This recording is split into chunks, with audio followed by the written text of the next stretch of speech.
सब वैष्णवों को जय श्री कृष्ण। जय श्री कृष्ण। ठाकुर जी की बड़ी कृपा है। आज हमारे सबके वस्त्र ही बता रहे हैं। अन्य दिन आप कथा से जाओगे तो हो सकता है बाहर वाले नहीं पहचान पाए कि कथा से आ रहे हो, लेकिन आज निकलोगे तो सबको पता चल जाएगी कि आज कथा से आ रहे हो, क्योंकि जो आपका बाह्य आवरण है वो संकेत कर रहा है कि आप ठाकुर जी के किसी उत्सव से आ रहे हो।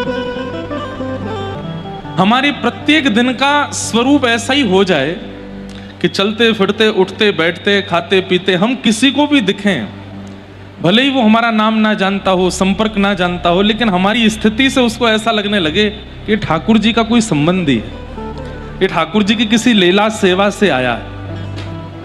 तो यह भी एक भक्ति का स्वरूप है, भक्ति का प्रकार है।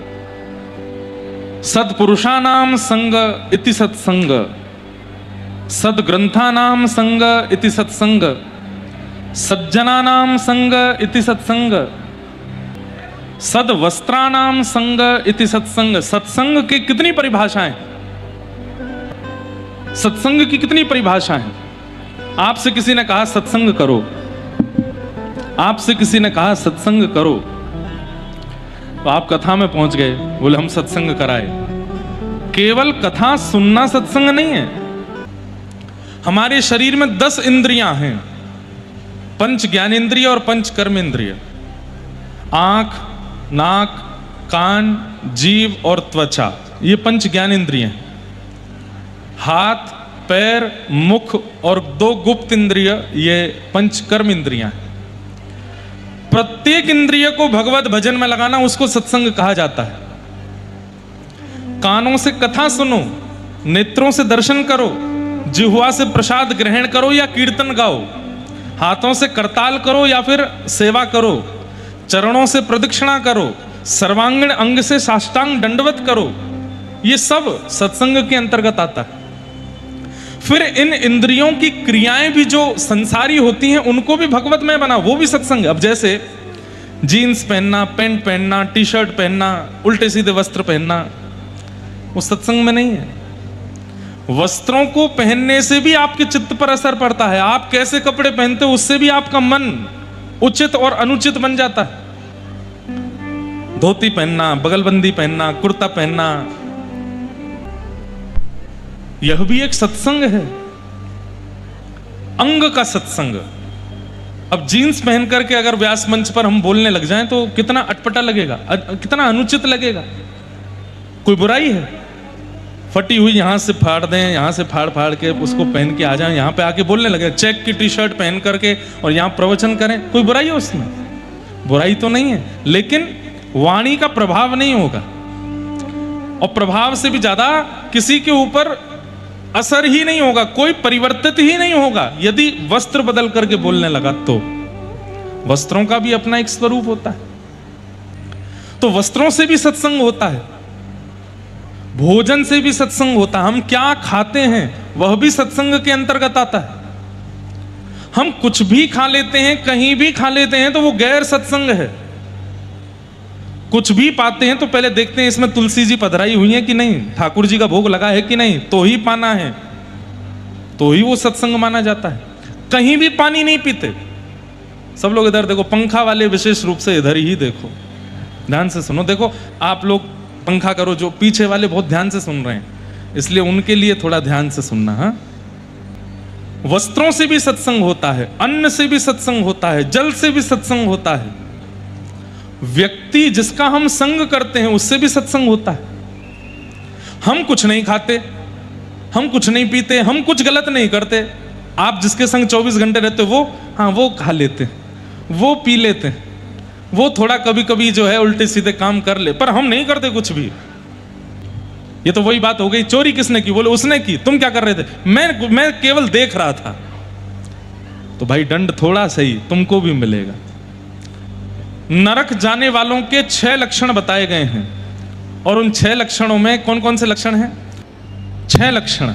सबसे पहला, अत्यंत कोप, भयंकर गुस्सा। एक दिन मैं इस पर चर्चा कर चुका हूं।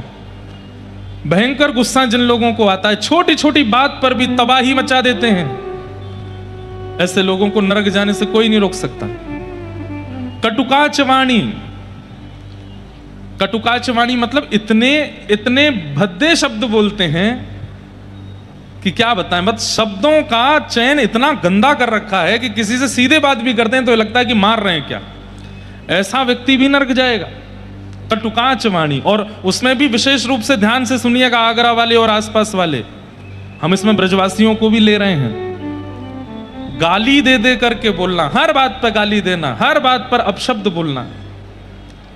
शास्त्र कहते हैं यत्र नार्यस्तु पूज्यन्ते, जहां नारी की पूजा होती है वहां देवता रमण करते हैं, और आप गालियां ही सारी माताएं बहनों की दे रहे हो। कितना अभद्रता है उसमें। नवरात्रि के दिन सुबह 4 बजे से देवी पूजा प्रारंभ कर देते हैं, लेकिन बोलते हैं मां बहन की गालियों से ही बोलते हैं। कितना गलत है। कभी किसी भाई बंधु की गाली नहीं होती है, सारी गालियां हमारी मातृशक्ति को ही दी जाती हैं। कितना बड़ा पाप है। इस प्रकार अभद्र शब्दों का प्रयोग करने वाले को नरक जाना पड़ता है। कटुकाच वाणी। और आजकल एक नया ट्रेंड आया है, आजकल व्यक्ति बोलता नहीं है, लिख करके डाल देता है सोशल मीडिया पे। उसको लगता है बोला थोड़ी है मैंने। अरे मनसा वाचा कर्मणा तीनों रूपों में पाप माना जाता है, वह भी पाप है। तो अत्यंत कोप, लिखते जाइए। कटुकाच वाणी, ये लक्षण जिनमें हैं वो सुधारने का प्रयास करो, या जिनको आप जानते हो उनमें ये लक्षण है तो उनको बस एक बात लिख के भेजना, भाई तुम्हारा जो है नरक में रिजर्वेशन कंफर्म हो गया है, क्योंकि तुम्हारे अंदर ये वाला गुण है। आज हम कथा में सुन के आए हैं। अत्यंत कोप, भयंकर गुस्सा, कटुकाच वाणी, गंदे शब्दों का प्रयोग करके बोलना। और कटुकाच वाणी में एक बात और आती है, कई लोग होते हैं वो गाली नहीं देते, लेकिन वो ऐसे तीखे बाण मारते हैं जैसे सब नाश कर दिया तुम्हारा भगवान ने। कल इंद्र ने बरस करके तुम्हारा पूरा विवाह चौपट कर दिया, सारी व्यवस्थाएं खत्म हो गई तुम्हारी। हम तो पहले ही कह रहे। इस प्रकार से जो व्यंग्यात्मक शब्दों में बात करते हैं, लगेगा कि हंस के बोल रहे हैं, लेकिन सामने वाले को पीड़ा हो रही होती है उससे। ऐसे लोग भी नरक जाते हैं। अत्यंत कोप, कटुकाच वाणी, दरिद्रताम च। दरिद्र किसको कहते हैं? असंतोषी जो है, गाड़ी है, घर है, पत्नी है, बच्चे हैं, सब कुछ है, लेकिन फिर भी असंतुष्ट है। ऐसी पत्नी होती तो ज्यादा अच्छा होता, ऐसे बच्चे मेरे होते तो और बढ़िया होता, ऐसा घर मेरा होता तो और अच्छा रहता, ये वाली गाड़ी और मिल जाए। ये असंतुष्टि बनी हुई। अरे भाई तुम 3 समय रोटी खा रहे हो, तुम्हारी आज्ञाकारी पत्नी है, आज्ञाकारी बालक है, आज्ञाकारी पूरा परिवार है, फिर भी तुम असंतुष्ट हो। ऐसे असंतुष्ट दरिद्र लोग भी नरक जाते हैं। सब कुछ मिलने के बाद भी केवल शिकायतें ही करते रहते हैं, कभी शिकायतें खत्म नहीं होती भगवान से इनकी। ऐसे लोगों को भी नरक जाना पड़ता है। अत्यंत कोप, कटुकाच वाणी, दरिद्रताम च। और चौथा आता है स्वजनेषु वैरम। अपने ही माता पिता, अपने ही भाई बंधु, अपने ही शुभ चिंतकों को अपना दुश्मन मान करके उनसे दूरी कर लेना। ध्यान से सुनिए, हमेशा समझाते हैं आपको कि ऐसा नहीं करो, ये अच्छी बात नहीं है, ये अच्छा नहीं। शुभ चिंतकों को अपना दुश्मन मान करके उनसे दूरी बना लेना, स्वजनेषु वैरम, और उनसे बैर करने लग जाना। हमारे भारत का दुर्भाग्य है एक कि हमारे यहां पुलिस थानों में सबसे ज्यादा FIR भाई भाई के द्वंद्वों की है। और कौन से भाई? कजन नहीं, चाचा ताऊ के बच्चों की तो है ही, सगे भाइयों की ज्यादातर लड़ाइयां चल रही हैं, एक दूसरे से बनती नहीं। स्वजनेषु वैरम। अब ये सारे विषय ऐसे हैं कि इन पर कभी विस्तार से चर्चा हो तो फिर करी जाए, लेकिन एक यदि झुक करके स्वीकार कर ले तो कभी भाइयों में द्वंद्व ना हो। मैं बहुत परिवारों में जाता हूं, बहुत घरों में जाता हूं, और जहां कहीं भी भाई भाई, सगे भाई बड़े प्रेम से मिलते हैं ना, एक ही घर में रहते हैं, एक ही बिल्डिंग में रहते हैं, एक ही चूल्हे पे भोजन करते हैं, तो मुझे इतना अच्छा लगता है कि बहुत अच्छा है कि आप लोग ऐसे ही बने रहो बस। नहीं तो आजकल दिखता नहीं है, भाई भाइयों में बैर चल रहा है। स्वजनेषु वैरम। अच्छा, अब ये प्रसंग मैंने कह तो दिया, लेकिन जिन भाइयों के बैर चल रहे होंगे ना, वो मन में क्या सोच रहे होंगे? महाराज जी आपको पता थोड़ी हमारे भाई कितना बुरा करता हमारे साथ, ये मन में चल रहा होगा। हम आपको बताएंगे तो आप भी कहोगे अलग ही रहना ठीक है। भैया देखो, बात केवल मान की होती है। कई बार बड़े को लगता है छोटे ने सम्मान नहीं किया, कई बार छोटे को लगता है कि मुझे छोटा समझ करके पीछे छोड़ दिया जाता है। थोड़ी सी सिमेट्री बैठा ली जाए, थोड़ा झुक लिया जाए, कभी कभी ईगो को छोड़ करके ये सोच लिया जाए कि मेरा रक्त रूपी भाई है, तो कभी ये ना हो, नहीं तो ये चलता रहता है। लेकिन इस प्रकार स्वजनेषु वैरम, अपनों से ही बैर करने वाले व्यक्ति को भी नरक जाना पड़ता है। अत्यंत कोप कटुकाच वाणी दरिद्रताम च स्वजनेषु वैरम। और पांचवा आता है नीच प्रसंग। इस विषय के लिए मैं पूरी कथा सुना रहा हूं। नीच प्रसंग मतलब हम गलत नहीं खाते, हम गलत नहीं पीते, हम गलत काम नहीं करते, लेकिन हमारा मित्र खाता है, हमारा मित्र पीता है, और मित्र नहीं परिवार का भी कोई व्यक्ति खाता पीता है, पर हम नहीं छूते। वो करे सो करे, किसको रोके हम।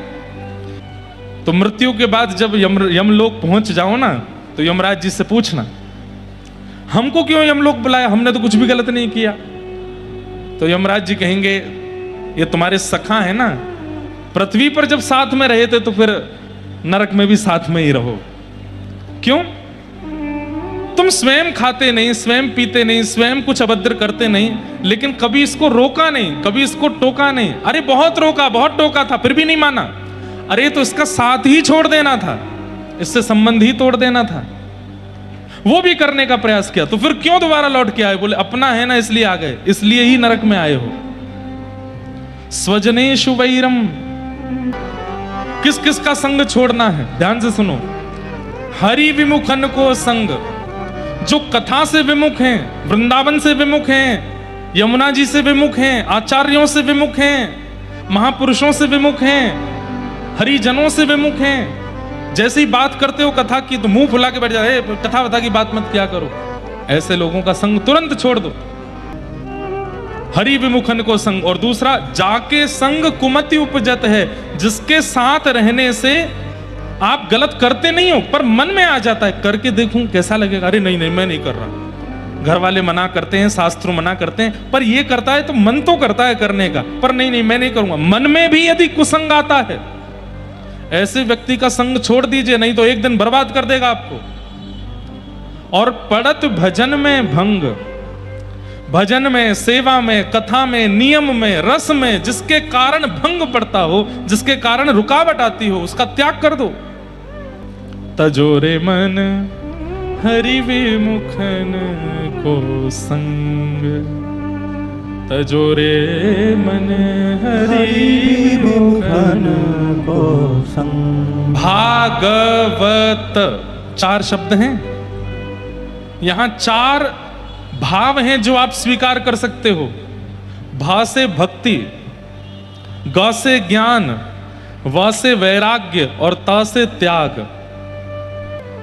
पहला, भक्ति तो जीवन में आनी, आप भक्त हो तभी कथा में बैठे हो, तो भा शब्द तो सार्थक हो गया। दूसरा, ग यानी कि ज्ञान, ज्ञान आप ले ही रहे हो। तीसरा, व यानी कि वैराग्य, वैराग्य हमसे नहीं बनेगा, थोड़ा थोड़ा प्रयास करते हैं लेकिन वैराग्य हमसे नहीं बनेगा। तो त यानी कि त्याग तो आपको करना ही है, लेकिन किसका? हरि विमुखों का। इस कथा के बाद संकल्प ले लीजिए, जाइए उन मित्रों के पास, जाइए उन रिश्तेदारों के पास जो गलत खाते हैं, गलत पीते हैं, गलत जगह जाते हैं, गलत गलत काम करते हैं, और स्पष्ट शब्दों में कह दीजिए, भाई अगर तुम ऐसा कर रहे हो तो कल से हमारी तुम्हारी राम शाम बंद, हम नहीं रहेंगे आपके साथ। आप यदि हमारा संग चाहते हैं तो आपको यह विषय छोड़ना पड़ेगा, नहीं तो हम आपका संग नहीं करेंगे। और एक बात सुनिए, कई लोग स्वार्थी हैं, स्वार्थ के कारण संग करते हैं, भले ही वो गलत काम करता है, लेकिन वो अगर हमारे संग नहीं रहेगा तो हमारा बहुत बड़ा लॉस हो जाएगा। अरे ठाकुर जी के लिए एक व्यक्ति का त्याग करके तो देखिए, और ऐसे का त्याग जो दूषित है। रावण का त्याग किया विभीषण ने, प्रभु श्री राम ने लंका का राजा बना दिया। पिता का त्याग किया प्रहलाद जी ने, खंभ भेदन करके भगवान नृसिंह प्रकट हो गए। त्याग करो तो सही, उनका त्याग करो जो हरि विमुख हैं। तो स्वजनेषु वैरम नीच प्रसंग, तो अत्यंत कोप, कटुकाच वाणी, दरिद्रताम च स्वजनेषु वैरम, नीच प्रसंग। 5 हमने सुन लिए। नीच प्रसंग का मतलब गलत करने वाले का यदि आप साथ देते हैं। भीष्म पितामह बाणों की सैया पर लेटे थे और भगवान से कहते हैं कि नाथ, पूरे महाभारत युद्ध में मुझसे भी करोड़ करोड़ गुना ज्यादा पाप करने वाले लोग, लेकिन उनको केवल एक बाण लगा, और मेरे जैसा धर्मात्मा भीष्म पितामह बाणों की सैया पर लेटा है। क्यों? ठाकुर जी कहते हैं वे सब पापी थे, लेकिन उनके साथ में तुम धर्मात्मा बैठे थे और फिर भी उनको धर्मात्मा नहीं बना पाए, इसलिए तुमको इतने बाण लगे। या तो उठ करके चले जाओ ऐसी सभा से जो सभा आपके लायक नहीं है, अगर बैठे हो तो सबको अपने जैसा बनाने का प्रयास करो, सबको सुधारने का प्रयास करो। और अंतिम लक्षण नरक जाने वाले का क्या है? कुलहीन सेवा। कुलहीन सेवा मतलब अपनी मां से अभद्रता करने वाला, पिता से अभद्रता करने वाला, पत्नी के ऊपर हाथ उठाने वाले का यदि आप साथ देते हो, उसका संग करते हो, तो भी आपको नरक में जाना पड़ेगा। ये 6 लक्षण नरक जाने वालों के हैं। यदि यहां बैठे किसी व्यक्ति में है तो अब भी समय है, सुधार लीजिए। और या आपके किसी संबंधी में है, उसको जाकर के समझा दीजिए, और नहीं माने तो उसका साथ छोड़ दीजिए। नहीं तो हम तो डूबेंगे सनम, तुमको भी ले डूबेंगे। वो खुद तो जाएगा ही जाएगा, आपको और लेके जाएगा। तो हमारी बात समझ में आई? सत्संग केवल कथा सुनने को नहीं कहते। कैसे वस्त्र पहनते हो, कैसा भोजन करते हो, कैसा जल पीते हो, कैसे व्यक्ति का संग करते हो, ये सब सत्संग के अंतर्गत आता है। कथा तो सुनते हैं, लेकिन कथा सुनने के बाद में रात के सारे कार्यक्रम फिक्स हैं, कहां पीने जाना है, कहां खाने जाना है, और कल फिर से कथा में आना है। तो ये नियम अच्छे नहीं हैं। खाने पीने से आप लोग समझ गए होंगे हम कहां संकेत करना चाह रहे हैं। अच्छा, एक बात मैं कथा में कहा करता हूं, दोगले मत रहिए। कथा में भी आते हैं और वो सब भी करते हैं। ऐसे लोगों को तो ठाकुर जी बिल्कुल उद्धार नहीं करते। एक तरफ चुन लीजिए, या तो पूरे पूरे वहीं के रहो या पूरे पूरे यहां के रहो। एक तरफ चुन लीजिए। ये दोनों तरफ पैर रख करके मत बैठिए कि जब अवसर मिला तो वहां भी चले गए, जब अवसर हुआ तो यहां भी आ गए, जब योग्यता बनी तो इधर के भी चस्के ले लिए, और जब मन किया तो उधर जाकर के भी ऊधम मचा लिए। नहीं, ये दोगलापन ठाकुर जी को बिल्कुल प्रिय नहीं है। एक जगह के रहो और परिपूर्ण रहो। एक कथा आती है श्री पुरंदरदास जी की। महाराष्ट्र में एक भगवान के परम भक्त हुए श्री पुरंदरदास। पुणे के पास में एक पुरंदरपुर नाम की जगह पर रहते थे। ब्राह्मण कुल में जन्मे थे, लेकिन महाकंजूस। अच्छा, कंजूस किसको कहते हैं बताओ? कंजूस जानते हैं किसको कहते हैं? सामर्थ्यवान होते हुए भी जो कभी धन निकालता नहीं है। सामर्थ्य नहीं है फिर नहीं निकालता, वो कंजूस नहीं है। सामर्थ्य होते हुए भी नहीं निकालता, उसको कंजूस कहते हैं। तो पुरंदरदास, एक सरस्वती बाई नाम की कन्या से उनका ब्याह हुआ। बहुत ध्यान से सुनना है। ऐसा नहीं है कि ठाकुर जी भक्तों को ही मिलते हैं, कई बार महासंसारी को भी ठाकुर जी मिलते हैं। रहो एक तरफ, ये दोनों तरफ रहने वाले को ठाकुर जी कभी नहीं मिलते। सब लोग इधर देखो, ध्यान से सुनो।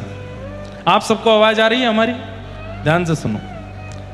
तो पुरंदरदास, एक बार की बात थी कि इनका ब्याह हुआ। सरस्वती बाई इतने कंजूस थे कि इनको ब्याह में एक ही जगह इनकी नजर टिकी हुई थी कि मेरी पत्नी ने कितने गहने पहने, और फेरे लेते लेते भी बोल रहे हैं, सुनो ध्यान से, कोई तुम्हारा पायल उतर ना जाए, कंगन उतर ना जाए, और सुनो कल विदाई के बाद घर पहुंचते ही सब मुझे दे देना, मैं रख लूंगा तिजोरी में संभाल के, कहीं इधर उधर हो गया तो। बेचारी सरस्वती बाई ठीक है। विदाई होकर के जब घर आए तो घर पे आते ही ना भोजन, ना पानी, ना जल, कुछ नहीं, सीधे चलो लाओ सब सामग्री उतार दो, ये नाक वाला भी उतार दो, कान वाला भी उतार दो, सिर वाला सब उतार के दे दो। पत्नी ने सब उतार दिए, हाथ के कंगन वंगन सब उतरवा दिए, उनके पैर की पाजे वाजे कुछ नहीं पहनने दिया। सरस्वती बाई बोली, माता पिता बड़े लोग कहते हैं कि सूना नहीं रहना चाहिए सौभाग्यवती नारी को, अशुभ होता है। अरे देवी, तुम जानती नहीं हो कितने चोर चकरे घूमते रहते हैं, कोई ले गया तो निकाल के फिर क्या करोगे? बोले एक नाक की बाली तो रहने दीजिए, ये नाक का कांटा तो रहने दीजिए, बाकी सब ले लीजिए। बोले हाँ ठीक है, एक काम करो, एक पहन के रखो, बाकी सब दे दो। सब उतरवा करके रख लिया। कोरी घूमती हैं उनकी पत्नी, एक चीज नहीं पहनने देती, पता नहीं इधर उधर कर दिया, मेरे साले का कहीं मना आ गया, कहीं रात में आके बहन के कंगन उतार के ले गया, तो ऐसी सोच। कंजूसाई केवल क्रिया में नहीं होती, कई लोगों की बुद्धि में भी कंजूसाई होती है। वो यही सोचते रहते हैं, इसने निकाल लिए होंगे, इसने ले लिए होंगे, यहां से वहां चले गए, इतना ज्यादा ये नहीं होना चाहिए।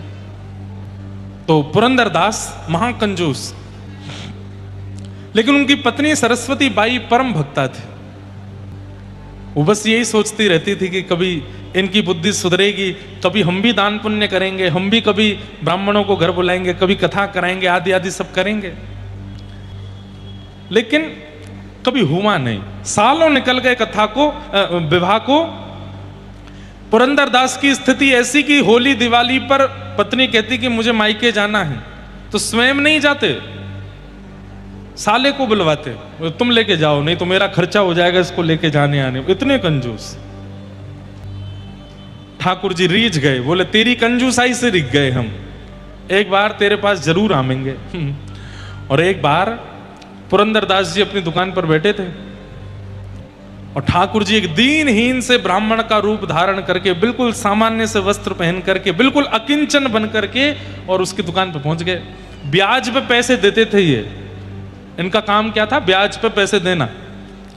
तो ठाकुर जी जब आए तो आकर के बोले, भैया मैं गरीब ब्राह्मण हूँ, मेरी इकलौती पुत्री है, उसका विवाह होने वाला है, और जहाँ ब्याह होने वाला है मांग जाज तो कुछ नहीं की, पर उन्होंने कहा है अच्छा ब्याह कर देना, तो मेरे पास तो ज़्यादा है नहीं, मुझे पता चला इस नगर पे ब्याज में पैसा तुम देते हो, इतने ब्याज के पैसे तुम्हारे पास रहते हैं, एक ब्राह्मण को दान कर दो, थोड़ा सा धन दे दो, मैं अपनी बेटी का ब्याह कर लूँगा। ठाकुर जी गए हैं ब्राह्मण बन के। पुरंदरदास बोला, ये कहाँ से बला आ गई मेरे ऊपर, अरे भैया मेरे पास इतनी व्यवस्था नहीं है, और ऐसा नहीं है, ऐसा टालने लगे। अरे भैया आप कर सकते हो, आप सर्वसमर्थ हो, आप कर सकते हो, देख लीजिए ना। नहीं माने। अंत में पुरंदरदास जी बोले, भैया देखो ऐसे नहीं दूंगा मैं, तुम पीछे पड़ रहे हो, एक काम करो। बोले क्या? कोई एक वस्तु मेरे पास रख के चले जाओ और पैसे ले जाओ। बोले मैं कहां से कौन सी वस्तु रखूं, मुझ पर कुछ है ही नहीं। बोले भैया यही एक तरीका है, और कोई तरीका नहीं है मेरे पास, कोई वस्तु मेरे पास रख दो, पैसे ले जाओ। तो भगवान तो भैया चतुर शिरोमणि है ठाकुर जी। तो ठाकुर जी बोले ठीक है मैं कुछ करता हूं व्यवस्था। पुरंदरदास के घर पहुंच गए ठाकुर जी, और पुरंदरदास के घर के पास जाके उसकी पत्नी के आगे इतना रोए, इतना रोए, आपके पतिदेव पूरी दुनिया को पैसा ब्याज पे देते हैं, एक ब्राह्मण को थोड़ा सा पैसा देने में उनकी इतनी हालत खराब हो रही है। अंत तो गत्वा मान गए हैं, लेकिन शर्त ऐसी रखी है कि मैं कर नहीं सकता। बोले क्या? बोले कह रहे हैं कुछ वस्तु मेरे पास रखूं। मैं क्या रखूं, मुझ पर कुछ है ही नहीं। पत्नी बोली मैं क्या बताऊं, मैं तो इतने वर्ष हो गए शादी के, आज तक बदले ही नहीं वो। तो भगवान भी ऐसे अद्भुत, देवी अब तुम ही मेरी रक्षा करो, मैं अपनी बेटी का ब्याह कैसे करूंगा, किस मुंह से घर जाऊंगा बिना पैसे लिए, मैं कैसे करूं, मैं कैसे उनको समझाऊं। ठाकुर जी बोले अब मेरे पे और कोई रास्ता नहीं है, अब एक ही रास्ता है। बोले क्या? सोई ठाकुर जी ने विष की एक शीशी निकाली और निकाल करके बोले मैं विष पी जाऊंगा, तुम्हारे द्वार पर ही प्राण त्याग दूंगा, अब तो यही एक उपचार है और कोई उपचार नहीं है। और जैसे ही विष निकाल करके, अब तो इतने में ही वो सरस्वती बाई, नहीं नहीं नहीं नहीं आप ये मत करो, ये मत करो, आप एक काम करिए। बोले क्या? ये मेरी नाक की एक कील है, ये रख लीजिए, इसको आप कहीं बेच दोगे तो 2-2.5 हज़ार रुपये आपको मिल जाएंगे, आप अपनी बेटी का ब्याह कर लेना। पुरंदरदास वो ब्राह्मण जो बन के भगवान गए थे, वो सोने की कील लेकर के बड़े खुश, अरे बिटिया मुझ पे कभी अवसर मिलेगा मैं वापस करने आऊंगा। बोले कोई बात नहीं, आप तो जब वापस करने आएंगे तब तक शायद मैं जीवित ना बचूं, क्योंकि रात को आते ही पतिदेव इसको ही देखते हैं, वो इतने कंजूस हैं, उसको भी रोज देखते हैं कि है कि नहीं, और रात में जब नहीं दिखेगी तो वो तो मेरे प्राण हरण कर ही लेंगे। आप ले जाइए अपनी पुत्री का ब्याह अच्छे से करना। लेकिन ठाकुर जी भी बड़े चतुर, वो कील लेके ही गए पुरंदरदास के पास। बोले एक वस्तु है, मैं गिरवी रखने को तैयार हूं। पुरंदरदास बोले दिखाओ। जैसे ही हाथ में वो कील रखी, ये तो मैंने देखी है कहीं। बोले अब तुमने कहां देखी मुझे नहीं पता, पर मेरे पास यही वस्तु, तुम कहां से लाए? बोले मैं कहीं से भी लाया हूं, तुमको वस्तु रखने से मतलब है, मुझे पैसा दो। पुरंदरदास ने उस कील को रखा अंदर, चाबी से तिजोरी बंद की, कुछ रुपया निकाल करके भगवान को दे दिए, बोले अब चलो दुकान बंद करो, मैं अब घर पहुंचता हूं। अपनी पत्नी बड़ी दानवीर बनती है, उसको बताता हूं। दुकान में एक बालक काम करता था, वो दौड़ के गया सरस्वती बाई से जाके बोला, भाभी माँ आज बचो आप। बोले क्यों? बोले आपने किसी को नाक की कील दी थी। बोले हाँ, एक दीन हिंसा ब्राह्मण है, उसने जाके वो सेठ जी को दे दी है और वहीं जाके गिरवी रखवाई। अब सेठ जी आ रहे हैं, पुरंदरदास आ रहे हैं। अब तो वो विठोबा विठल भगवान का एक चित्र लगा था घर में, रोने लगे। बोले मेरे पति आज मेरे प्राण हरण कर लेंगे, हे नाथ मेरी रक्षा करो, मैं उनके हाथों मरूं, उससे अच्छा यह है कि मैं स्वयं अपने प्राण त्याग देती हूं। पर नाथ मैंने कुछ गलत नहीं किया, मैंने तो एक ब्राह्मण की सेवा की। और एक विष का पात्र लेकर के वो पत्नी खड़ी हो गई। बोले नाथ बस मैं अब इसको पान करके अपने प्राण त्याग दूंगी, क्योंकि उनकी खड़ी खोटी भाषा और वो जो व्यवहार करेंगे वो मैं सहन नहीं कर पाऊंगी। मैंने तो एक ब्राह्मण की बालिका के विवाह के लिए सत्कर्म किया, लेकिन सब गलत हो गया। इतने में ही पुरंदरदास आ गए, सरस्वती बाई। और जैसे सरस्वती बाई ने पीछे देखा, खन्न से एक आवाज हुई जो कि पुरंदरदास ने भी सुनी और सरस्वती बाई ने भी सुनी। वो आवाज कहां से हुई? जो विष का पात्र हाथ में था उसके अंदर से आवाज आई थी, खन्न जैसे कोई चीज गिरी हो। और जैसे ही हटा करके देखा तो वो नाक की जो कील थी वो उसके अंदर पड़ी थी। पुरंदरदास ने जैसे ही देखा, बोले ये नाक की कील यहां कैसे आई? पत्नी ने बताया, बोले ये तो यहीं थी। वो नहीं, मैं अपनी दुकान में रख के आया हूं, यहां कैसे आई? पत्नी का हाथ पकड़ के फिर दुकान में लेके गए, तिजोरी खोल करके देखी तो कील वहां नहीं थी। कैसे हो सकता है? तो पत्नी ने पूरा वृत्तांत बताया और वृत्तांत बता के कहा, मैं तो प्राण त्याग रही थी ठाकुर जी के आगे बैठ करके, उन्होंने ही रक्षा की। दोनों के नेत्र एक साथ बंद हुए और वो जो दीनहीन सा ब्राह्मण कभी दुकान पे कभी घर पे जो भ्रमण कर रहा था, उसी के रूप में साक्षात पंढरीनाथ के दर्शन होने लगे, साक्षात विठोबा के दर्शन होने लगे। पुरंदरदास घुटनों पर बैठ गया, इतना रोया कि मैंने अपने ठाकुर जी को दुकान पे खड़ा रखा, वो याचना कर रहे थे कि धन दे दो और मैं उनसे मना करता रहा। मैंने अपने ठाकुर को इतना कष्ट दिया, अरे क्या कर लिया इतनी संपत्ति बचा के, सोना बचा करके। उसी समय सब कुछ विक्रय करके उससे जो भी धन आया, दोनों पति पत्नी पंढरपुर चले गए और फिर आजीवन पंढरपुर में ही रहे, ठाकुर जी की सन्निधि में रहे कि नाथ आपको मैंने अपनी दुकान पर खड़ा रखा, अब जीवन पर्यंत आपके दरबार पर खड़ा रहूंगा, मैं द्वार पर खड़ा रहूंगा। ये कथा मैंने क्यों सुनाई? कई बार ठाकुर जी एक तरफा व्यक्ति को ही मिल जाते हैं। अरे तू पूरे संसार का है, पूरा संसार का ही बना रहे, क्या पता रीझ गए ठाकुर जी आ जाएं तेरे पास। और पुरंदरदास के पास जाकर के भक्त बना करके उसको पूर्ण रूपेण इस तरफ ले लिया। ये बीच वाले ठाकुर जी को प्रिय नहीं, जो उधर भी हैं इधर भी हैं, बीच वाले नहीं, या तो इधर ही रहो या उधर ही रहो। तो ऐसे सब भाव हैं मन के। पिता को चाहिए, ध्यान से सुनिएगा जितने पिता यहां बैठे हैं, पिता को चाहिए अपनी संपत्ति पुत्र को नहीं देनी है, पात्र को देनी है। और यदि वो पुत्र पात्र नहीं है तो संपत्ति नहीं देनी है, और देने का ही मन है तो पहले उसको पात्र बनाओ, तब ही दीजिएगा। क्योंकि पुत्र तो हो रहे हैं आज घरों में, लेकिन पात्र नहीं है, योग्य नहीं है, श्रेष्ठ नहीं है। इसलिए पहले पुत्र को पात्र बनाइए। वेद व्यास जी ने भागवत जी शुकाचार्य जी को देने से पहले सुखदेव जी को जनक महाराज की सभा में भेजा परखने के लिए कि ये पात्र है कि नहीं। और जब पता चला कि सुखदेव जी पात्र हैं, तब व्यास जी ने उनको भागवत जी प्रदान की। और वही भागवत जी श्री सुखदेव जी ने परीक्षित को सुनाई। परीक्षित को 7 दिन में मरने का श्राप क्यों लगा? सौनकादि ऋषियों ने यह प्रश्न किया और सूत जी महाराज पूरे प्रसंग सुनाते हैं। महाभारत की छोटी सी कथा है। अंतिम युद्ध चल रहा था, पांडवों की विजय हो गई। पांडवों ने कौरवों को हरा करके विजय प्राप्त की, तो कौरवों की तरफ से गुरुपुत्र अश्वत्थामा ने सोते हुए पांडवों को मारने का प्रयास किया, लेकिन पांडवों की जगह द्रौपदी के 5 पुत्रों को मार दिया। अगले दिन अर्जुन ने अश्वत्थामा को पकड़ करके द्रौपदी के सन्मुख किया, द्रौपदी ने उसको क्षमा दान दिया। भगवान बड़े प्रसन्न हो गए। बंधुओं, क्षमा बड़ेन को चाहिए, छोटेन को उत्पात। छोटे तो उत्पात ही करते हैं, बड़ों को चाहिए कि उनको क्षमा किया करें, पर बार बार नहीं, ज्यादा से ज्यादा 2 बार, और तीसरी बार भी वही अपराध करे तो फिर उसको थोड़ा बहुत जो है उसकी सिकाई करनी चाहिए, ऐसा नियम है। लेकिन क्षमा करना चाहिए, क्षमाशीलता। बंधुओं, क्षमा बलिदान है। हर कोई क्षमा नहीं कर पाता।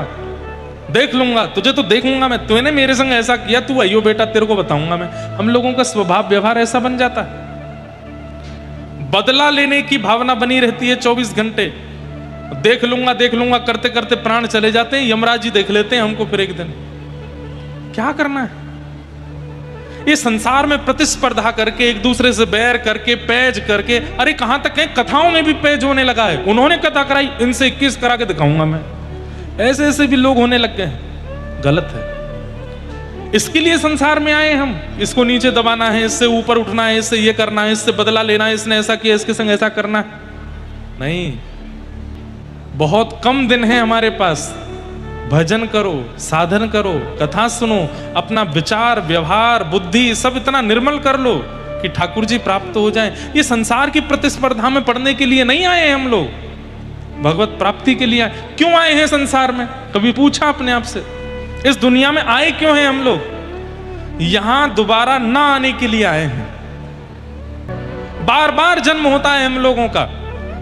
कभी अपने कर्मों के अनुसार छिपकली बनते हैं, कॉकरोच बनते हैं, चींटी बनते हैं, और क्या बनते हैं, मछली बनते हैं, कछुआ बनते हैं, गधा बनते हैं, घोड़ा बनते हैं, खच्चर बनते हैं, और क्या बनते हैं, बिल्ली बनते हैं, कुत्ता बनते हैं। ये सारी योनियों में भटकते रहते हैं। हर मृत्यु के बाद ठाकुर जी से प्रार्थना, एक बार मानव बना दीजिए, मैं आपको डिसअपॉइंट नहीं करूंगा, एक बार बना के तो देखिए। नहीं, अभी तू जा छिपकली बन। फिर छिपकली बना देते हैं, फिर मरते हैं। फिर ठाकुर जी एक बार बना दीजिए ना, क्योंकि एकमात्र मानव देह है जहां से संसार से एग्जिट लिया जा सकता है। ये मानव देह ही है जहां से एग्जिट और हमेशा के लिए इन दोनों हो सकते हैं। लेकिन हम लोगों की स्थिति क्या है? हम एग्जिट कर ही नहीं पा रहे हैं और अंदर घुसते चले जा रहे हैं और अंदर, क्योंकि कर्मों का जो लेखा जोखा है वो भी मानव जन्म से ही होता है। बहुत ध्यान से सुनिएगा। इस दुनिया में सबसे मुश्किल क्या है? भगवान श्री कृष्ण स्वयं उद्धव को बता रहे हैं, इस दुनिया में सबसे मुश्किल है मानव बन करके आना। जो मैं और आप हम सब बन के बैठे हैं, ये सबसे मुश्किल है। तो मानव बन के आए तो क्या करें? बोले एग्जिट ढूंढो, निकलना कैसे है इस संसार से। इससे पहले ना जाने कौन सी मैया के गर्भ में आए थे, उससे पहले और जाने कौन सी मैया के गर्भ में आए थे। चलो इस बार तो एक मानव माँ के गर्भ में थे, वो ध्यान भी रखती है, अच्छा खाती है, अच्छा पीती है, हमारा सब ध्यान रखती है। जानवरों के कोख में जब हम लोग रहते हैं वो तो विचार भी नहीं करते। कई जानवर तो ऐसे हैं वो जन्म लेते ही बालकों को ही खा जाते हैं। इस संसार में दोबारा नहीं आना, यही एक एग्जिट का तरीका है। ये मानव जन्म मिला है, मानव देह मिला है। कृष्ण नाम जपो, हरि नाम जपो, भगवान नाम जपो, निकल लो इस संसार से, दोबारा आना ना पड़े यहां पर। लेकिन यहां से निकलने की तो योजना हम बना नहीं रहे, यहां पे और फंस जाते हैं। क्या होता है? मृत्यु के बाद चित्रकेतु आते हैं, भगवान ब्रह्मा के पीए, पर्सनल असिस्टेंट चित्रकेतु। और चित्रकेतु आकर के हमारे पूरे जीवन का लेखा जोखा बताते हैं। इसके साथ बुरा किया, इसके साथ अच्छा किया, यहां पर इतना खाया, यहां पर इतना गवाया, ऐसा ऐसा किया, इसके साथ छल, इसके साथ कपट, इसके साथ इतना बुरे काम किए। मुक्ति तो नहीं मिलेगी तुमको। अब क्या मिलेगा? बोले फिर से जन्म लेना पड़ेगा। कहां जन्म होगा? बोले पूर्व के कर्मानुसार अब तुमको सर्प बनना पड़ेगा, जाओ सांप बनो। और जैसे ही आप किसी मानव के अलावा किसी अन्य योनि में जाते हैं तो 84 लाख में घूमना ही पड़ता है, फिर मानव देह मिलता है। कितना मुश्किल है मानव देह प्राप्त करना। अच्छा, एक जगह मैंने पढ़ा था, सर्प कौन बनते हैं पता है? जो बहुत इकट्ठा करते रहते हैं, ये इकट्ठा, इतना इकट्ठा कर लिया महाराज, अब उसको निकालने का नाम नहीं लेते। तो भगवान फिर अगले जन्म में उनको सर्प बना देते हैं, जाओ कुंडली मार के बैठे ही रहो इकट्ठा करके। सर्प अधिकतर कहां मिलेंगे? तय खानों में है, तिजोरियों में है, सोने चांदी के। आपने सुना होगा वृंदावन के उस मंदिर में अंदर तय खाना, वहां पर सर्प बैठे इसलिए द्वार नहीं खुलते। गोवर्धन में एक है, वहां पे भी सर्प हैं, बड़े बड़े फुसकार की आवाज हमने तो सुनी है, ऐसा लोग बोलते हैं। सर्प कौन बनता है? जो केवल इकट्ठा करता रहता है। ऐसे सबका वर्णन है क्या क्या करने वाला जीव कौन बनता है। लेकिन चिंता की बात यह है कि अगर मानव देह के बाद दोबारा यदि उस योनि में गए तो 84 लाख पूरी करनी पड़ेगी, तब जाकर के मानव बन पाओगे। इसलिए ये इसको अंतिम मानिए जो मिल गया है, ये दोबारा नहीं होना चाहिए। कहीं दोबारा जन्म लेना पड़ गया तो बहुत दिक्कत है भैया। इसलिए अभी सब अच्छा है, कथा भी सुन रहे हो, ब्रजमंडल के पास में हो, यमुना जी के तट पर हो, निकल लीजिए यहां से। मत करिए ऐसे ज्यादा इकट्ठे अपने कारनामे कि दोबारा आना पड़े इस संसार में। हम लोग हिसाब बराबर करने आए हैं, लेकिन पूर्व का हिसाब बराबर होता नहीं है। इस जन्म के और ज्यादा उधारी हमारी हो जाती है, जिसके कारण दोबारा जन्म लेना पड़ता है। आप कहोगे महाराज जी हिसाब बराबर कैसे होता है? केवल नाम जप से। जितना नाम जप करते जाओगे करते जाओगे करते जाओगे, पूर्व के कर्म बंधन कटते जाएंगे। जैसे मान लीजिए अब कितने पे ठाकुर जी रीझते हैं ये ठाकुर जी जाने। किसी की एक माला से भी रीझ जाते हैं, किसी की 1-1 लाख माला से भी नहीं रीझते। रिझाने का एक बहुत बढ़िया तरीका है, क्या? एक माला से भी रीझ जाएंगे। कैसे? स्वभाव अच्छा रखो, दीन बनो, दैन्यता रखो, ज्यादा चतुर मत रहो, सरल रहो, सहज रहो। अगर व्यवहार अच्छा है तो एक माला में भी वो खुश हो जाएंगे, और एक माला से आपके पूर्व जन्म के एक अपुण्य को भी नष्ट करते चले जाएंगे। और लाख लाख माला करते हो लेकिन अभिमान में चूर, किसी से सीधे मुंह बात नहीं करते, व्यवहार भी विचित्र है, स्वभाव भी विचित्र है, तो 1 लाख माला भी कल्याण नहीं कर पाएगी। इसलिए भैया निकल लीजिए, फिर से कह रहा हूं निकल लीजिए यहां से। अच्छा अवसर मिला है, कथा मिल रही है, सत्संग मिल रहा है, भजन मिल रहा है, खूब करके निकल लो यहां से, दोबारा आना ना पड़े। ठाकुर जी कई बार साधन से ज्यादा स्वभाव देखते हैं। आपका साधन कैसा है? वो एक साधन भी है तो चलेगा, अगर स्वभाव उचित है तो। न दानम न तपो नेज्य न शौचम न व्रता निच। न दान से, न तप से, न पवित्रता से, न यज्ञ से, इन सबसे भगवत प्रसन्नता प्राप्ति नहीं हो सकती। तो फिर कैसे होगी? बोले प्रियते मलया भक्त्या। निर्मल मन वाली भक्ति जो करते हैं उनसे ज्यादा ठाकुर जी प्रभावित रहते हैं। स्वभाव के सुंदर हैं, विचारों के सुंदर हैं, व्यवहार के सुंदर हैं, ऐसे लोगों का किया गया एक भजन भी ठाकुर जी को प्रिय है। लेकिन विचार, व्यवहार, स्वभाव, बुद्धि सब में दूषित हृदय वाले हैं और ठाकुर जी के भजन में लगे हैं, ठाकुर जी को प्रिय नहीं। द्रौपदी ने क्षमा दान किया, भगवान प्रसन्न हो गए। बालकों के हत्यारे को क्षमा कर रही है, इसलिए क्षमाशील व्यक्ति ठाकुर जी को प्रिय है। आगे भगवान द्वारिका को प्रस्थान करने लगे। उत्तरा दौड़ी दौड़ी भगवान के चरणों में आई कि मेरे गर्भ शिशु को मारने के लिए ब्रह्मास्त्र छोड़ दिया है। तब भगवान ने उस गर्भस्थ बालक की रक्षा की। वही बालक परीक्षित के रूप में जन्मे। कुंती ने भगवान की स्तुति गाई, भीष्म पितामह ने भगवान की स्तुति गाई। और जैसे ही भगवान द्वारिका पहुंचे, कुछ दिन में खबर आई कि उत्तरा के गर्भ के बालक का जन्म हुआ। नाम हुआ परीक्षित। धीरे धीरे परीक्षित बड़े हुए। एक दिन खबर लेकर के अर्जुन आए कि भगवान श्री कृष्ण अपनी लीला पूरी करके प्रस्थान कर गए। श्री कृष्ण लीला का विराम जैसे ही सुना पांडवों ने, उसी समय अपने राज्य गद्दी पर परीक्षित को बिठा करके पांडव वहां से प्रस्थान कर गए। कहां? स्वर्गारोहण को। परीक्षित को राजा बना दिया। धीरे धीरे परीक्षित बड़े हुए। एक दिन परीक्षित को कलयुग मिला। कलयुग कैसा था? भयंकर विकराल रूप में था और अपने हाथ में खड्ग लिए, फरसा लिए, वृषभ के 3 पैर काट चुका था, 4था पैर काट रहा था। जैसे ही परीक्षित जी महाराज ने जाकर के रोकने का प्रयास किया तो कलयुग वहां से भाग गया। परीक्षित जी ने पूछा कि हे वृषभ, आप कौन हो? बहुत ध्यान से सुनना। वृषभ यानी बैल।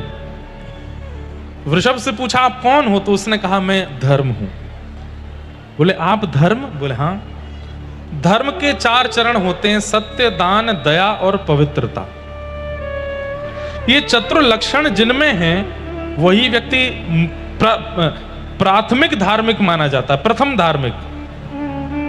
धार्मिकों की भी बड़ी बड़ी श्रृंखलाएं हैं, लेकिन पहली सीढ़ी धार्मिक व्यक्ति की इन 4 लक्षणों से पता चलती है।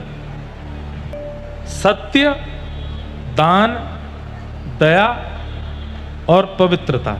जी, सत्य, दान, दया और पवित्रता, ये 4 लक्षण जिस व्यक्ति के अंदर हैं वो धार्मिक माना जाता है। सत्य बोलता है, दानशील है, दान पुण्य करता है, दयाशील है, सब पर दया करता है, और चौथा पवित्रता, देह से और मन से दोनों से पवित्र है, वही धार्मिक है।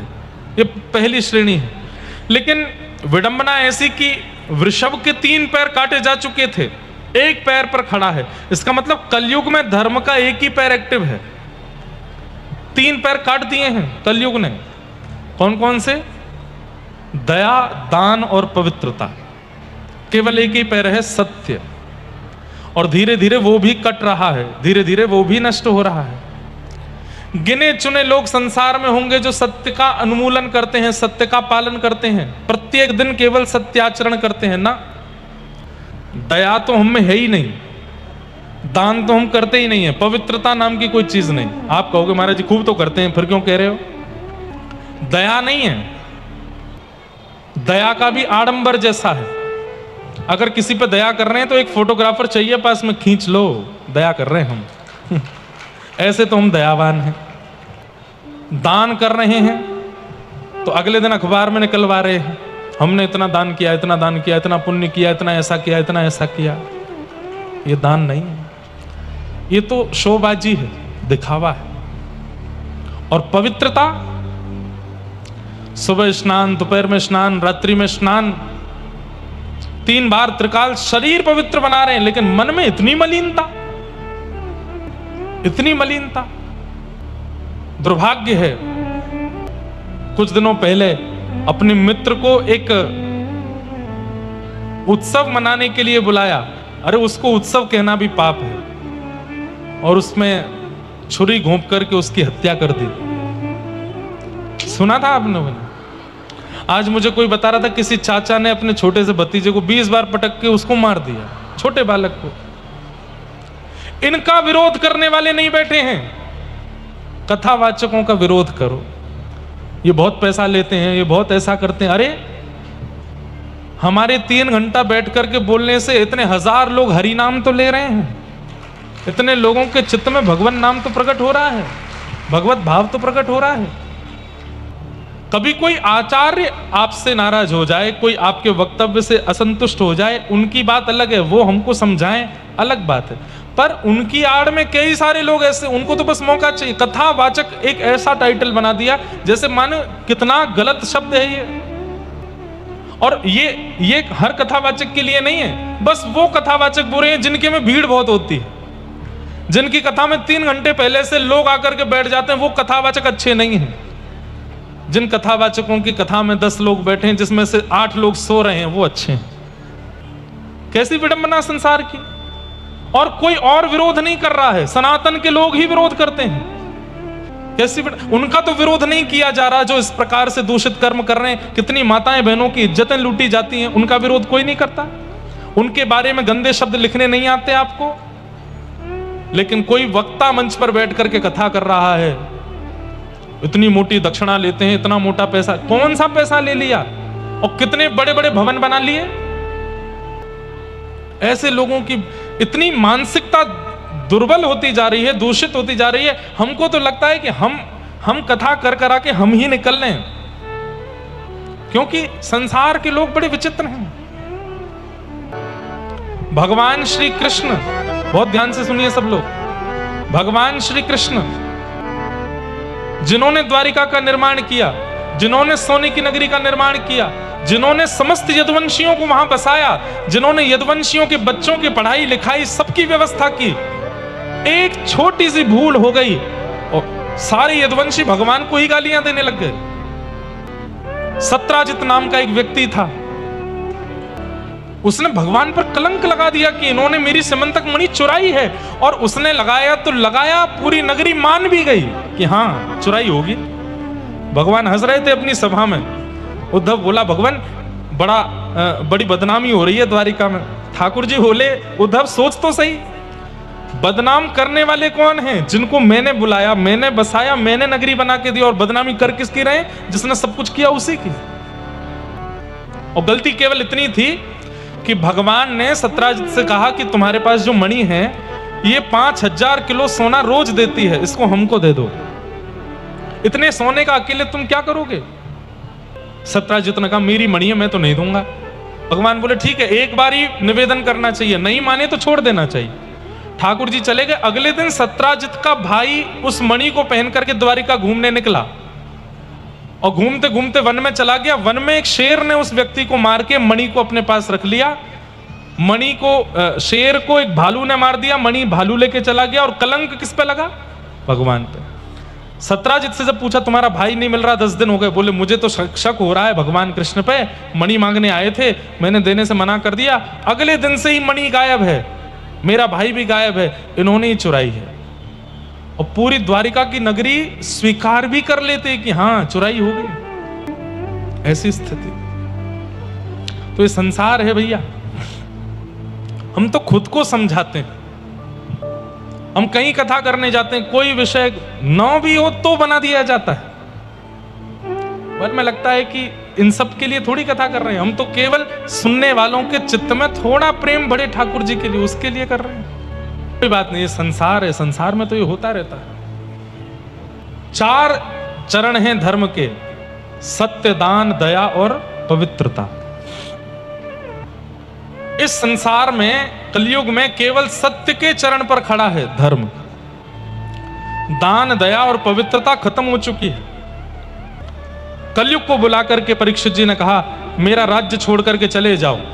कलयुग बोला महाराज सतयुग के बाद त्रेता, त्रेता के बाद द्वापर, द्वापर के बाद मेरी बारी है कलयुग, ऐसे कैसे चला जाऊं? बोले आप मुझे कुछ स्थान दे दीजिए। बोले ठीक है। 4 स्थान दिए। द्यूतम मतलब जुए में रहना।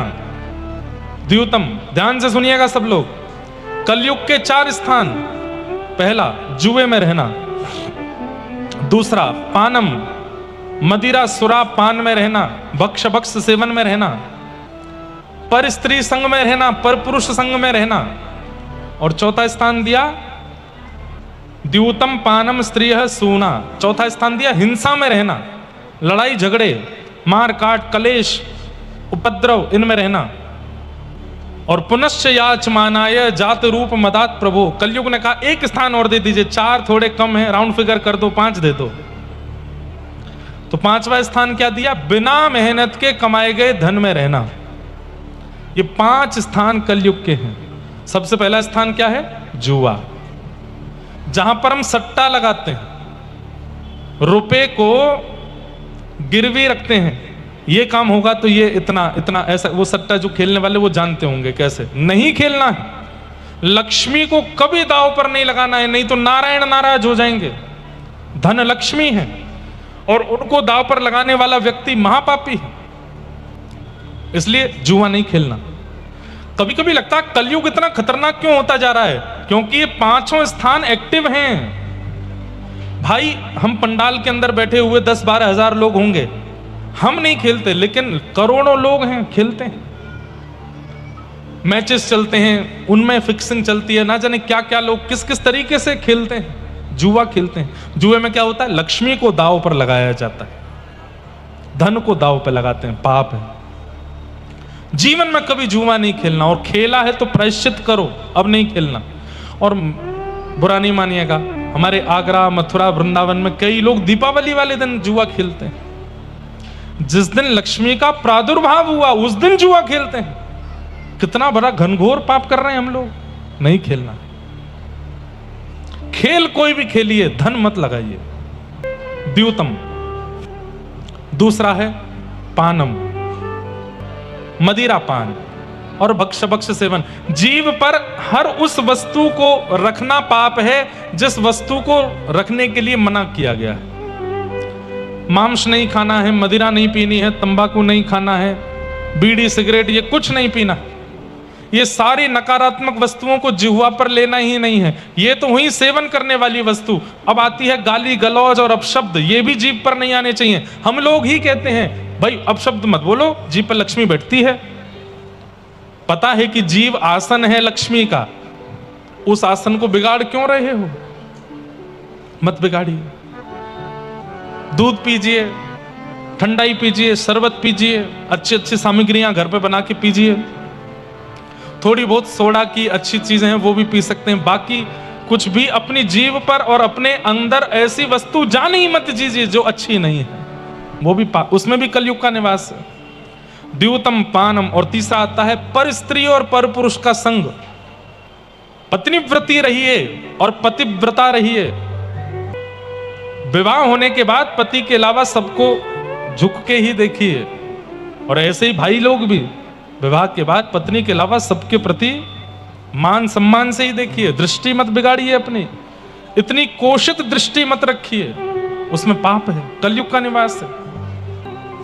द्यूतम पानम स्त्रिय।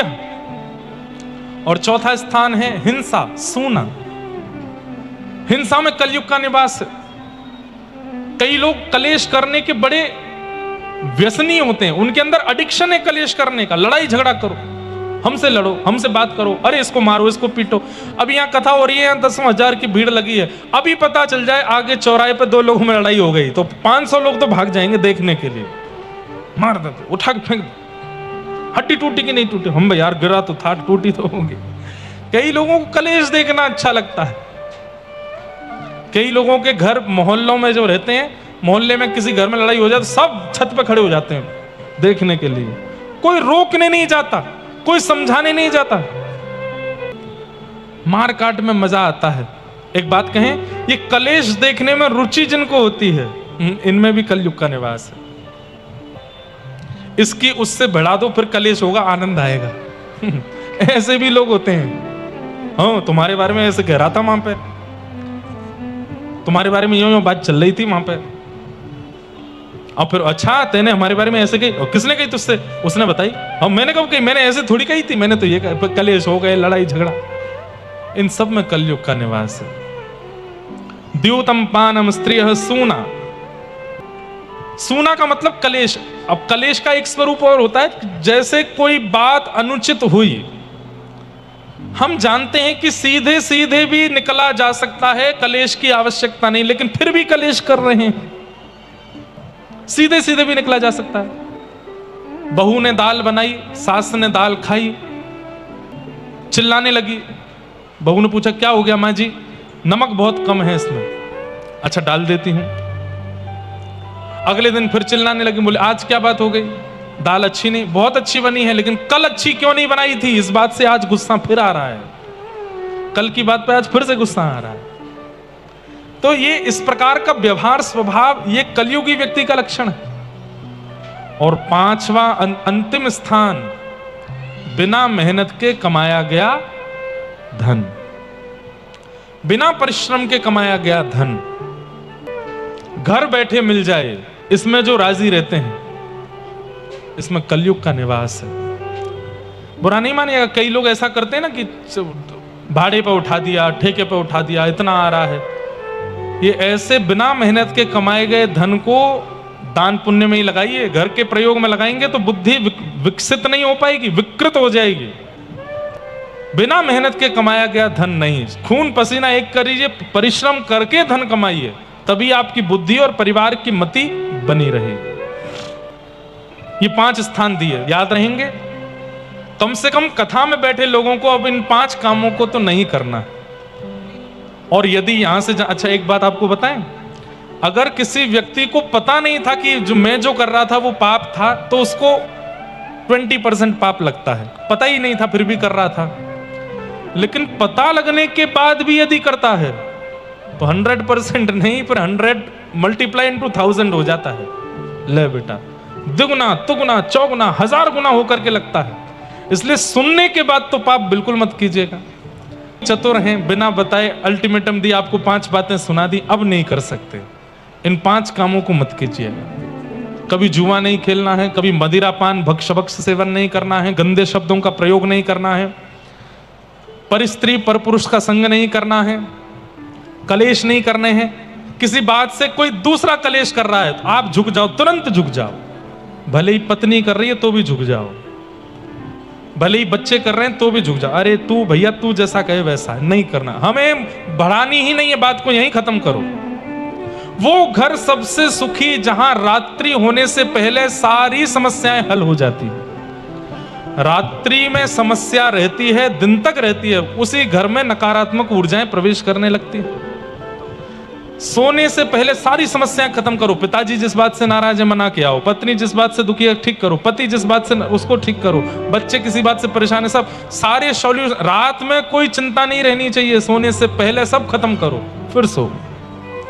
चलो चलो सो जाओ, कल बात करेंगे ना, क्योंकि रात्रि का जो समय है ना वो स्वप्न का होता है, चिंतन का होता है, और उसमें यदि कोई विवाद चित्त में रह जाता है तो व्यक्ति का मन मलिन होता है। इसलिए रात्रि सोने से पहले विवादों को शांत करो। इस प्रकार इन पंच स्थानों को कलयुग को प्रदान किया परीक्षित जी महाराज ने। परीक्षित जी महाराज स्वयं आखेट को वन में गए, वहां शमीक ऋषि के आश्रम में जल की इच्छा रखी। शमीक ऋषि ने कोई प्रत्युत्तर नहीं दिया तो एक मरा हुआ सर्प उनके गले में डाल दिया।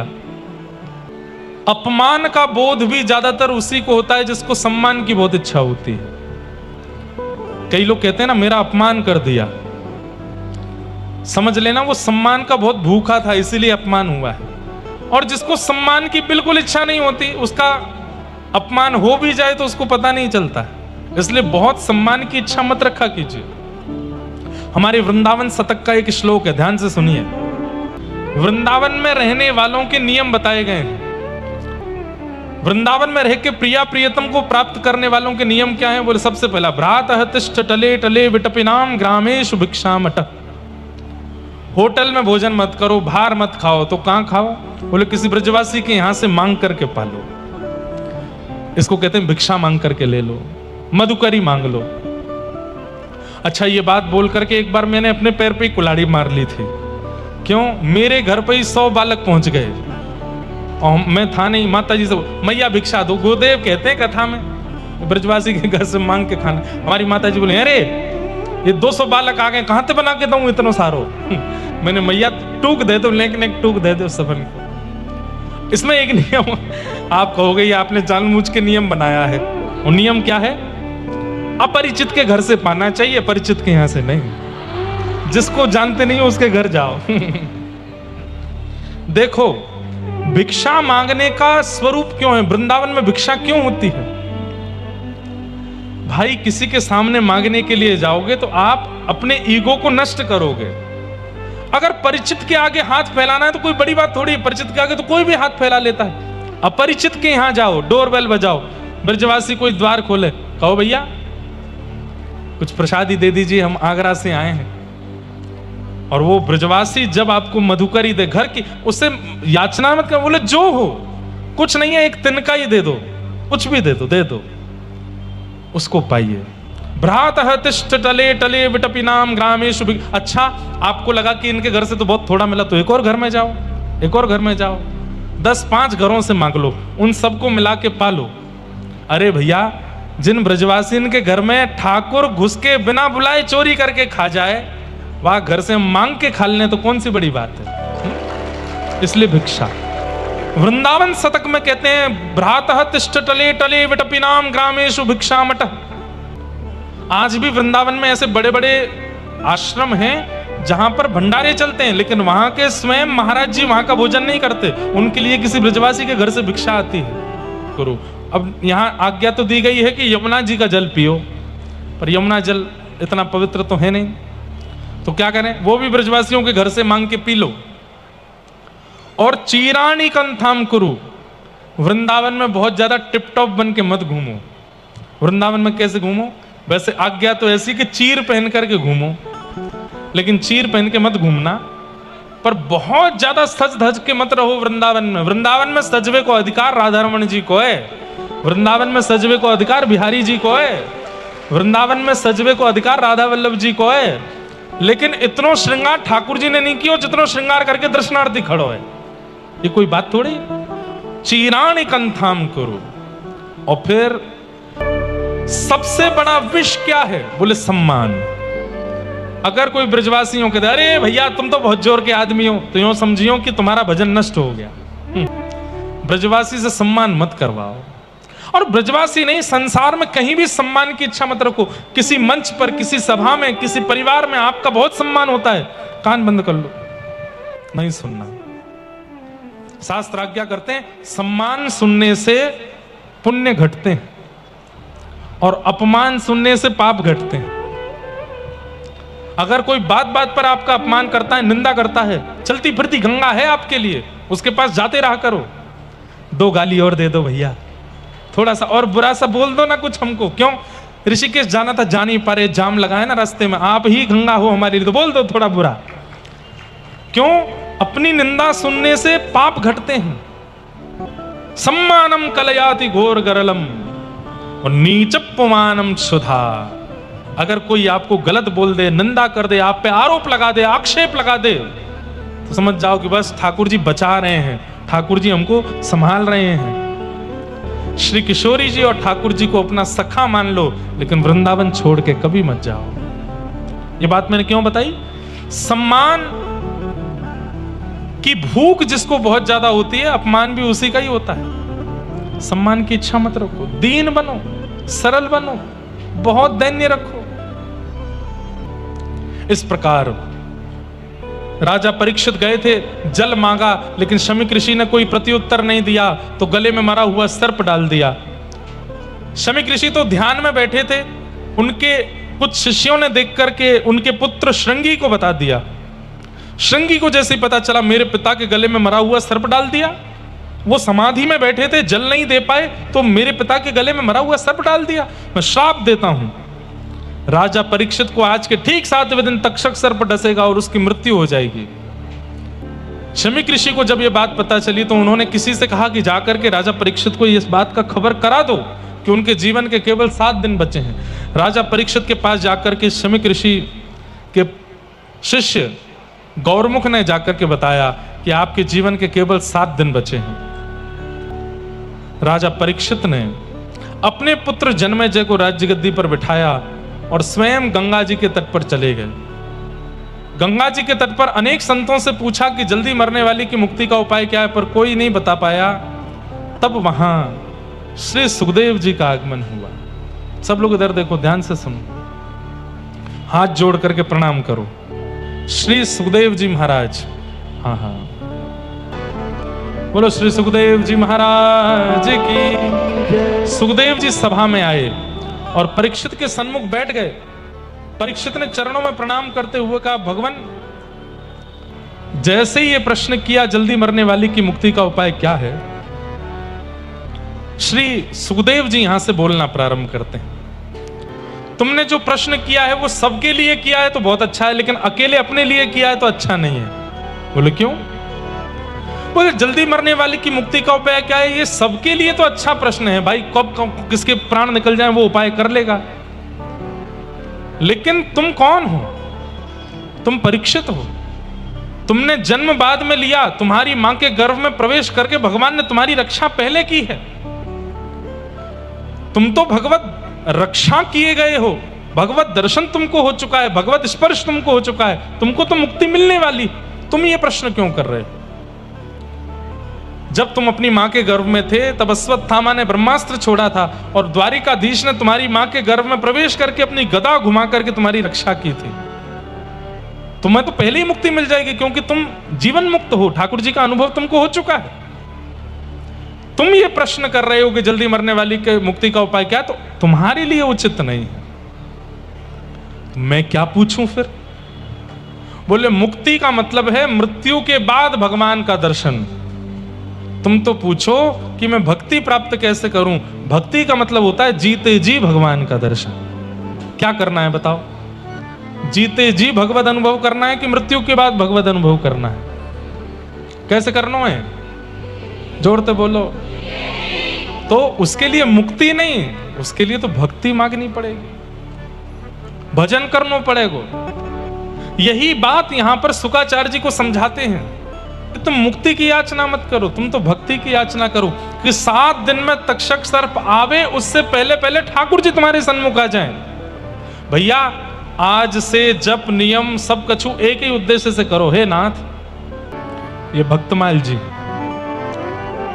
वृंदावन में मिलती हैं, इनके अंदर व्रजरज भी है, भक्तमाल जी भी, और संभवतः यमुना जल भी पधराया जाता है।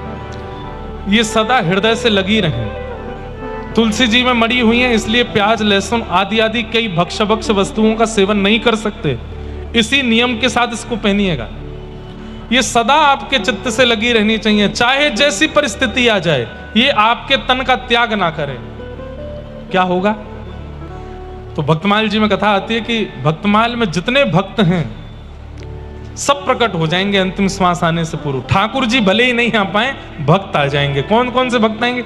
मीराबाई आ जाएंगे, सूरदास आ जाएंगे, स्वामी श्री हरदास जी आ जाएंगे, हितवंश महाप्रभु आ जाएंगे, ये सारे भक्तजन आ जाएंगे।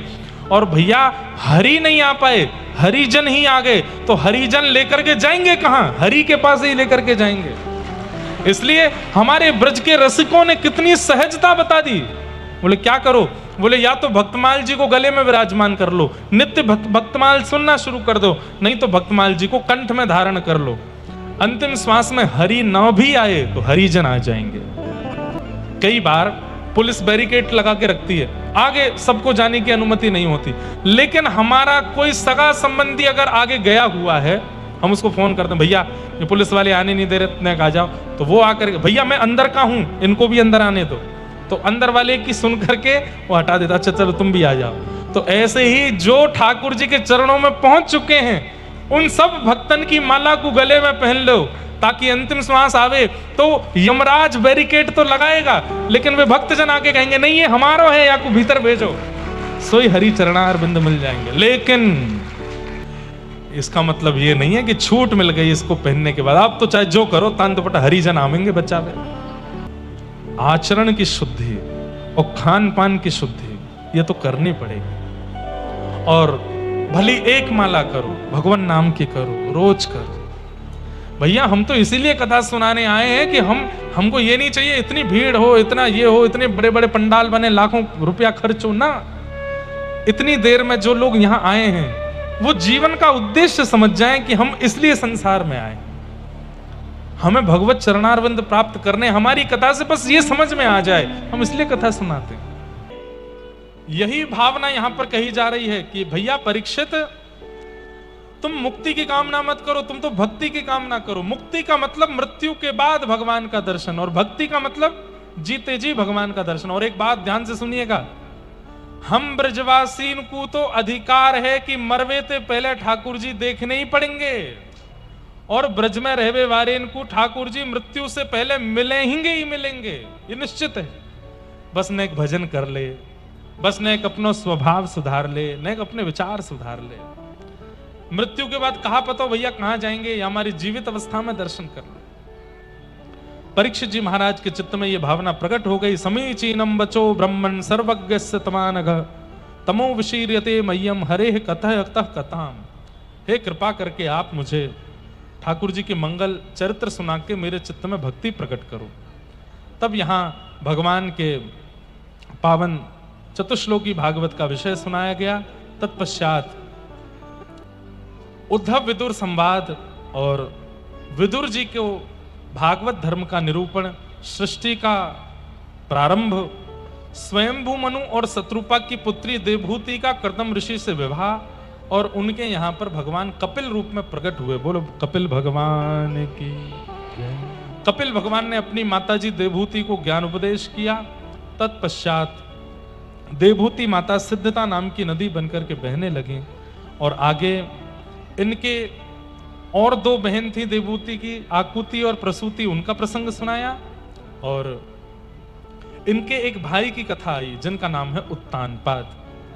उत्तानपाद राजा की 2 पत्नियां थी, सुनीति और सुरुचि।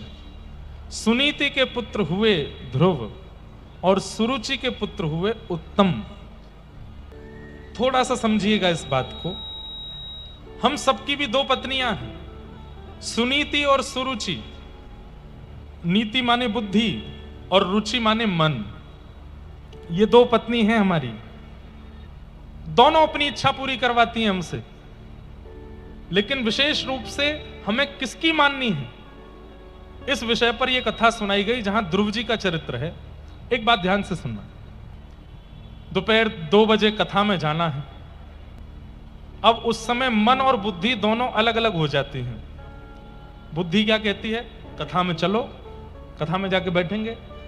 पर कई बार मन क्या कहता है, YouTube पे आ तो रही है लाइव, एसी चला के यहीं लेट जाओ। अरे माँ गर्मी है, बहुत गर्मी, बैठने की अलग झंझट है, और लघु शंका आदि के लिए भी उठ के नहीं जा सकते, जगह घिर जाती है। और हम तो आगे और बैठते, महाराज जी उठने और नहीं देते हैं, इससे बढ़िया घर पे ही सुन लो। मन और बुद्धि दोनों के अलग अलग राग हैं। डॉक्टर ने कह दिया भैया तुम्हारा कोलेस्ट्रॉल बढ़ता जा रहा है, शुगर हाई है, सुबह सुबह घूमना शुरू करो।